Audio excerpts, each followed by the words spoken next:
Is your job secure enough to survive artificial intelligence and the automation that comes along with it? Well, research by my guest this morning indicates that human job losses are definitely possible, with Black and brown communities likely to be impacted more than others. Patrick Dix has his doctorate in science and information systems and communications, has seen this AI trend coming and growing to now where you say the rise of it is something that may be threatening millions of jobs. Good morning to you, Doctor. Good morning. Thank you for having me. That is scary. That's a scary thought. Yes, it is. But it's true. It's going to be happening, possibly. Yes, that is very true. Why is that?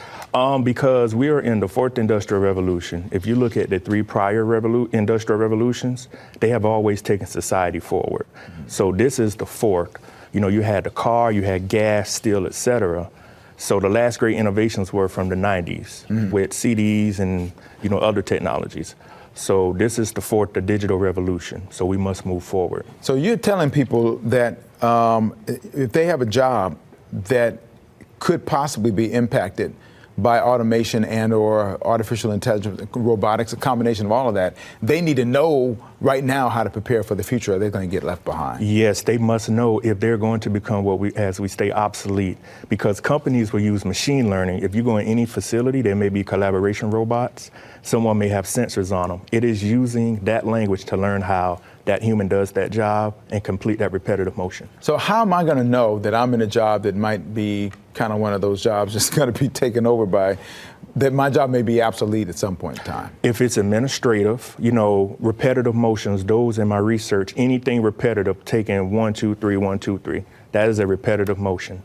That is pretty much the main jobs that will be automated or replaced. How soon are we talking about that some jobs could be taken away by automation? Or is that already happening right now? It's already happening. They're putting it in front of your eyes right now. Before they were hiding it, but now they're putting it mainstream that this is the course that companies are heading for. So when you say they were behind, now it's out in front, companies were like research, they didn't want to maybe scare employees or something like that, or what? They didn't want to scare employees, but one of the things is the pandemic, and with millions of people advocating for higher minimum wages, those are two big proponents for automation and artificial intelligence. So just recently, it seems like just recently was ChatGPT. And that's something, it's just burst on the scene recently. It's been attracting a lot of attention. We just did a story this past week that showed ChatGPT being used to craft a new beer for a brewery.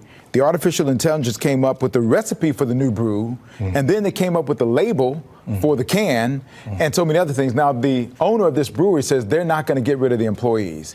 This is this guy saying that, this one guy. But it sounds to me like if you have another kind of company where this sort of thing is happening in mass, that may not be the case. No, that may not be the case. But what they're doing, they're learning how to perfect that formula of how everything works. And of course, somebody that owns a company doesn't want to scare his employees. They'll gradually lay people off or say, hey, we don't need you anymore. They'll gradually implement this type of stuff. You are an advocate for technology and education, correct? Yes, I am. So with that said, that's education and technology working together.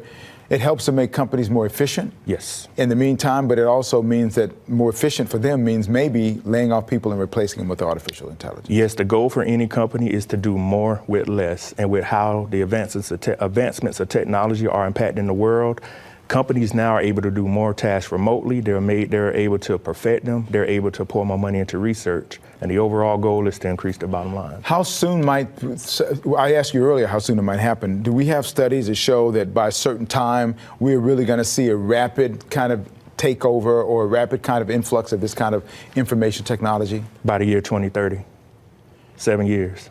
That's not very far.